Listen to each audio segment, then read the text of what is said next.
জীৱনত কিবা শিকা নিশিকা দূৰৰ কথা, কিন্তু মানুহ চিনি পাব লাগে। মানুহ চিনি পোৱাটো বহুত বেছি জৰুৰী। আজিকালিৰ মানুহৰ মন একেবাৰে ধৰিব নোৱাৰি। কোনে কি ভাবে, কোনে কি মতলবত থাকে, আৰু কোনে আপোনাৰ পৰা কথাবোৰ উলিয়াই নি বেলেগকৈ কথাবোৰ লগাব বা একেবাৰে ধৰিব নোৱাৰি। কোনে কি মানে মানুহৰ মনটো একেবাৰে ধৰিব নোৱাৰি। সেইটো কাৰণে কৈছোঁ মানুহ চিনি পাব লাগে।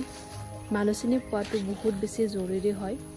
কিছুমানে মানুহ চিনি পায় আৰু কিছুমানে চিনি নাপায়, আৰু যোনে চিনি নাপায় তেওঁৰ জীৱনটো বহুত বেছি প্ৰব্লেম হৈ পৰে। আৰু এটা কথা সঁচা যে জীৱনত বেয়া পৰিস্থিতি আহিব লাগে, আৰু তেতিয়াহে মানুহ চিনি পোৱা যায়।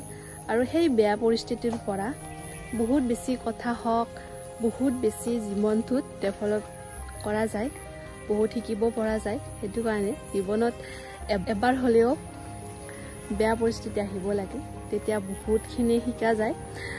সেইটোৱে কৈছোঁ, মানুহ চিনি পাব লাগে। মানুহ চিনি পোৱাটো বহুত বেছি জৰুৰী। আজিকালিৰ মানুহৰ মন একেবাৰে ধৰিব নোৱাৰি। কোনে কি ভাবে, কোনে কি মতলবত থাকে। কাৰণ তোমাৰ আগত ধুনীয়াকৈ মাতবোৰ কৰিব, তোমাৰ আগত ধুনীয়াকৈ কথা ক'ব, আৰু পিছ মুহূৰ্তত গৈ তোমাৰেই বদনাম গাব। এনেকুৱা মানুহ এই পৃথিৱীত বহুত আছে। সকলো নহয় বাৰু, সকলোকে কোৱা নাই, কিন্তু কিছুমান এনেকুৱা লোক আছে যিহেতু তোমাৰ আগত ধুনীয়াকৈ মাতবোৰ কৰিব, তোমাৰ আগত ধুনীয়া কথা ক'ব। তুমি ভাবিবা যে তোমাক তেওঁ বহুত বেছি ভাল পায়, সেনেকৈ ভাবিবা। কিন্তু সেই মানুহজনে তোমাৰ পৰা কেইটামান কথা উলিয়াই নি বেলেগৰ আগত বেয়াকৈ বদনাম গাব। যিটো তুমি নহয়ে সেইটোও কিছুমানে কৈ দিয়ে।